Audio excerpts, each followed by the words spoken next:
No vídeo de hoje, eu trago uma informação importantíssima que vai te ajudar a identificar o período mais crítico da escoliose. E essa informação é importantíssima, principalmente se você tem criança ou adolescente. E ainda mais, se você ou alguém da sua família tem escoliose. Isso porque a escoliose apresenta um caráter hereditário, que significa dizer que ela pode passar de pai para filho, de avô para neto, de tio para sobrinho e assim sucessivamente.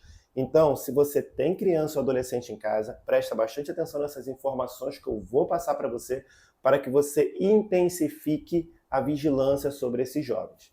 Para você que é novo por aqui, eu sou Rodrigo Coutinho, fisioterapeuta, especialista no tratamento não cirúrgico da escoliose. Seja bem-vindo a esse canal.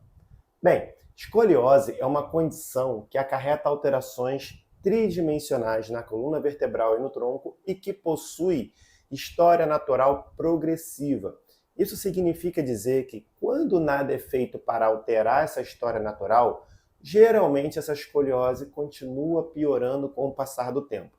Mas a escoliose, ela tende a piorar mais durante a fase de crescimento e principalmente durante os grandes surtos de crescimento. E é justamente sobre esses surtos de crescimento que eu quero falar com você.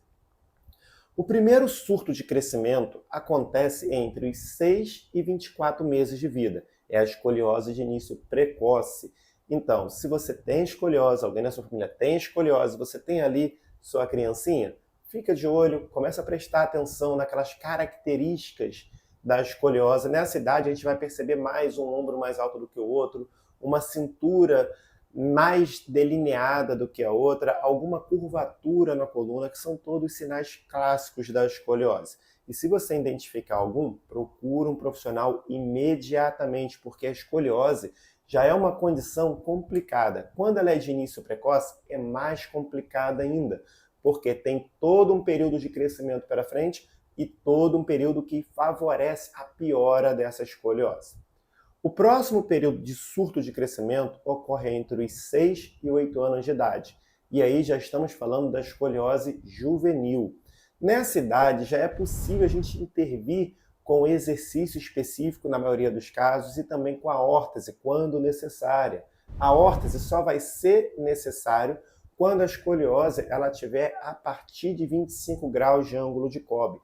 Contudo, em alguns casos, isso o profissional ele vai determinar de acordo com a gravidade, de acordo com todo o caso clínico que ele vai identificar, essa órtese pode ser utilizada mais precocemente. E o terceiro momento, e mais importante para o pico de crescimento e o pico de piora da escoliose, é a escoliose que surge entre os 10 e 14 anos de idade, ou às vezes ela surgiu antes e ninguém identificou e ela tende a piorar muito nessa fase. Essa é a fase de maior crescimento puberal. Então a gente precisa ficar mais atento. Os adolescentes são mais difíceis da gente conseguir manter um olhar mais atento sobre eles, porque eles tendem a fugir um pouquinho, tem toda aquela questão da puberdade. Então é muito importante você intensificar o seu olhar sobre esse adolescente. Nessa fase, tem uma característica clínica que precede esse crescimento longitudinal da coluna, que é uma desproporção temporária entre membros superior e inferior e o tronco. Ou seja, é nessa fase que os braços e as pernas eles tendem a se desenvolver mais rapidamente do que o tronco. Então, eles ficam assimétricos em relação ao tronco. O que eu quero dizer com isso é, os braços e as pernas tornam-se mais compridos em relação ao tronco.